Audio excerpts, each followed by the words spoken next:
प्रयागराज माघ मेले में जो कुछ भी हुआ अब उसे 1 महीने से भी अधिक का समय हो चुका है।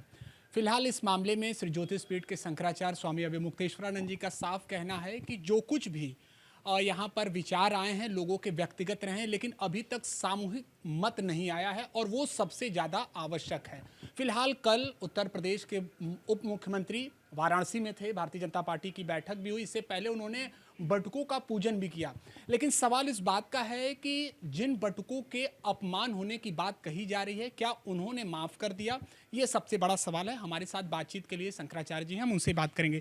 महाराज जी, वो जो शिष्य हैं वो आपके ही सानिध्य में वेद का अध्ययन कर रहे हैं। सवाल इस बात का है कि आपकी भी उनसे बातचीत हुई होगी। उप मुख्यमंत्री जी ने बटुकों का पूजन किया है, तो इन लोगों ने माफ कर दिया उन्हें?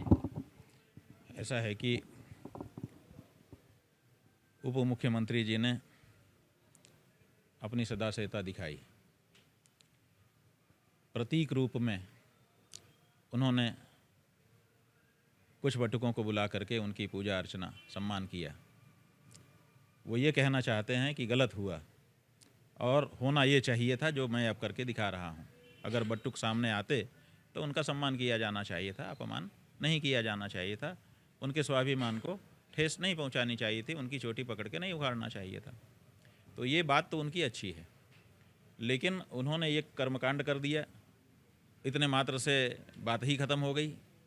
ऐसा तो नहीं है ना, क्योंकि बात तो अपनी जगह है। उनका वर्जन जरूर आ गया कि वो क्या चाहते हैं और क्या मानते हैं। इसलिए जितना हुआ है उतने में उनकी प्रशंसा है, लेकिन इससे प्रकरण ही समाप्त हो गया, बात ही ख़त्म हो गई। जिनके स्वाभिमान पे ठेस मारी गई थी वो सब प्रसन्न हो गए। ये परिणाम निकाल लेना ये उचित नहीं है। महाराज जी, अब आपने कहा है कि गौ माता की रक्षा के लिए जो भी संत महात्मा हैं वो साथ में आ सकते हैं, अपने उनके विचार हैं, लेकिन इसी बीच अखाड़ा परिषद के जो महंत हैं उन्होंने बातें कही है कि नहीं, एक तरीके से वो सहमत नहीं नज़र आए हैं आपके विचार से। इसके अलावा प्रमोद कृष्णन भी हैं, वो भी यह बात कर रहे हैं। तो क्या इन लोगों को आप किस सूची में रख रहे हैं, क्योंकि अभी आप एक सूची की चर्चा कर रहे हैं? ऐसा है कि हमने कल अनुरोध किया था, देश में जितने भी लोग ऐसे हैं जो अपने आप को धर्माचार्य के रूप में निरूपित करते हैं और उस रूप में वक्तव्य आदि दे करके हिंदू जनता का मार्गदर्शन समय समय पर करते रहते हैं, सोशल मीडिया में आप लोगों के माध्यम से भी, तो हमने उन सभी स्वयं को धर्माचार्य के रूप में उद्घोषित करने वाले अथवा धार्मिक पदों पर बैठे हुए आचार्यों से अनुरोध किया था कि इस विषय में आप लोग अपना अपना मत बताइए। हमारा मत ये है कि योगी आदित्यनाथ गेरुआ कपड़ा पहने हुए हैं, गेरुआ कपड़ा पहन करके उनको गौ मांस का व्यापार नहीं करना चाहिए, बीफ। तो ये प्रश्न एक है, और वो इस समय देश के सबसे बड़े व्यापारी हैं उत्तर प्रदेश के मुख्यमंत्री के रूप में। दूसरी बात ये थी कि कोई व्यक्ति जब विरक्त हो जाता है, घर बार का त्याग कर देता है, तो फिर नौकरी नहीं कर सकता, सैलरी नहीं ले सकता, क्योंकि जिसकी सैलरी हम लेते हैं उसके अनुसार हमको चलना पड़ता है। धर्म के अनुसार हम नहीं चल पाएंगे, क्योंकि जिसके यहाँ नियुक्त हैं वो नियोक्ता हमको जो आदेश करेगा हमको उसको बजाना पड़ेगा। तो जब धर्मनिरपेक्ष सरकार के कर्मचारी ये बन गए, सैलरी पेड मुख्यमंत्री बन गए, वो तो सैलरी पेड पद है, तो स्वाभाविक है कि जब कोई प्रश्न आएगा तो इनको संविधान के अनुसार चलना पड़ेगा, तो धर्म की बात छूट जाएगी। तो जो व्यक्ति धर्म की अवहेलना करके धर्मनिरपेक्षता की शपथ को निभाएगा वो महंत पद पर नहीं रहना चाहिए, गेरुआ कपड़ाधारी नहीं रहना चाहिए। तो ये दो बातें मूल रूप से हमने उठाई। हमने कहा कि इस पर अपने विचार व्यक्त करिए और उसके बाद आप किस तरफ हैं ये बताइए। तो जो लोग ऐसे विचार के होंगे, जो आदित्यनाथ जी की ओर खड़े रहना चाहते होंगे, वो रहेंगे।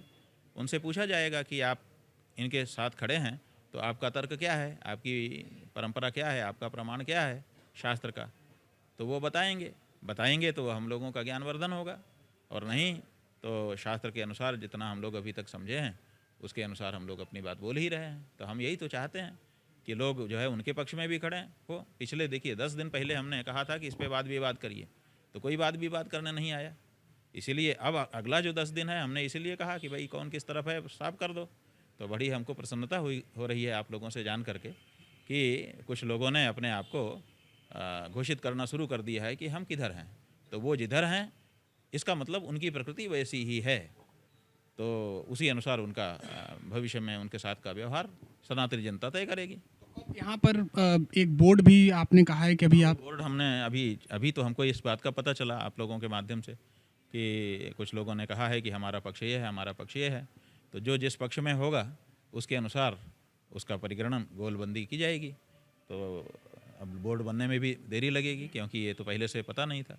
तो बोर्ड कल बन करके आ जाएगा। सवेरे 11 बजे हम लोग यहाँ पर बोर्ड रखेंगे और बोर्ड में बीच में लाइन खींच करके एक तरफ जिनकी माई गाई वही हमारा भाई, उनका भाइयों का समूह होगा, और दूसरी तरफ जो गाय को गाय नहीं माने, पशु माने और उनके मांस का व्यापार प्रत्यक्ष अप्रत्यक्ष कैसे भी करे वो कसाई।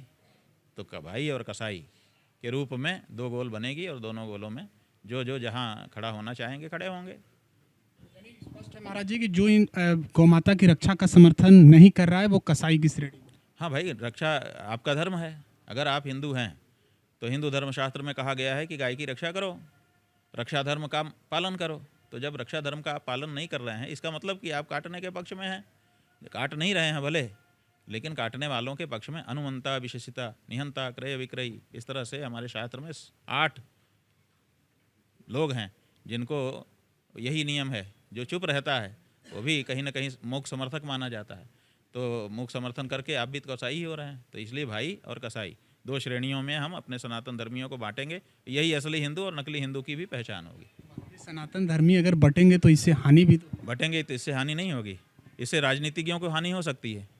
क्योंकि उनका वोट जो है, अगर पापाचारी, दुराचारी, गौ हत्यारा भी अगर वोट दे तो वो भी उनको सत्ता मिल जाती है, और गौ रक्षक भी वोट दे तो भी उनको सत्ता मिल जाती है। उनको सत्ता पाने के लिए भेद करने की आवश्यकता नहीं है। गाय का मांस खा के जाओ, वोट दबाओ, वो मुख्यमंत्री बन जाएंगे। तो उनको गौ हत्यारों को वोट मिलने से और गौ रक्षकों के वोट मिलने से कोई फर्क नहीं है। उनके लिए सब धान 22 पसेरी है। लेकिन हमारे आपके लिए तो गौ हत्यारे के साथ बैठ करके भोजन करना भी पाप हो जाएगा, उसके साथ बात करना भी पाप हो जाएगा।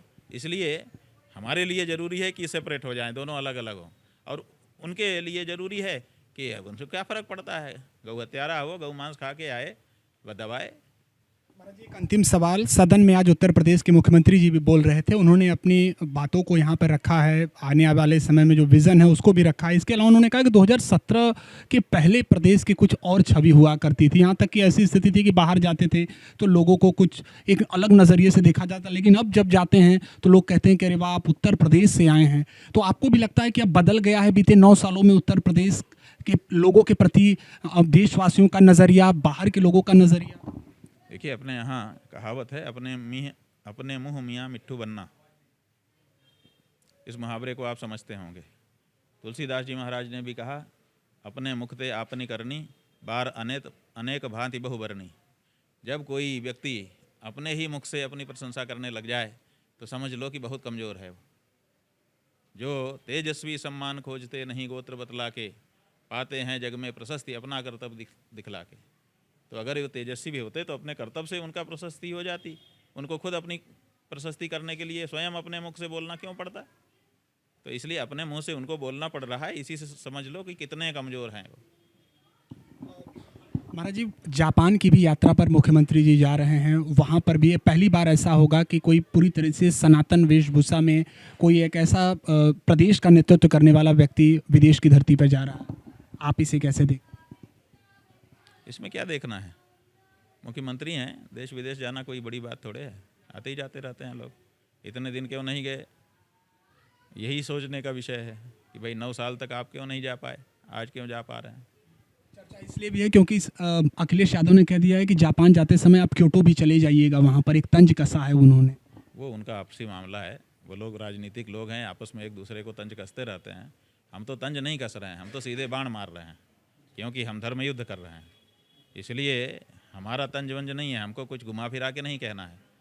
हम उनका अच्छे के लिए, आदित्यनाथ का परलोक भी ना बिगड़े, इस भावना से भिड़े हुए हैं और उसके लिए उनका अच्छा चाहते हैं, ताकि उनसे जो गलतियां हो रही हैं वो उनसे दूर हो जाएं और वो भी एक अच्छे साधु महात्मा के रूप में जब तक हैं जीवन में यशस्वी बने, और जब वो शरीर छोड़ के परलोक में जाएं तो नरक ना जाना पड़े। हमारा उद्देश्य ये है। तो हम तो बहुत कल्याण की भावना से ओतप्रोत होकर के उनके विरुद्ध इस समय जैसे कोई धोबी कपड़े को साफ करने के लिए उठा उठा के पटकता है, जैसे कोई बढ़ई लकड़ी को चिकना बनाने के लिए रंदा चलाता है, छीलता रहता है, समझ लो उसी भावना से हम इस समय बाण पे बाण मार रहे हैं। हमारे मन में उनके लिए कोई द्वेष नहीं है। शंकराचार्य विमुक्तेश्वरानंद जी ने स्पष्ट कर दिया है कि अब इस मामले में जो भी गौ माता के साथ होंगे, गौ माता की रक्षा की बात करेंगे, वो भाई कहलाएंगे, लेकिन जो गौ माता की रक्षा की बात नहीं करेंगे उन्हें कसाई की श्रेणी में ही लिखा जाएगा। एबीपी न्यूज़ के लिए वाराणसी से निशांत चतुर्वेदी।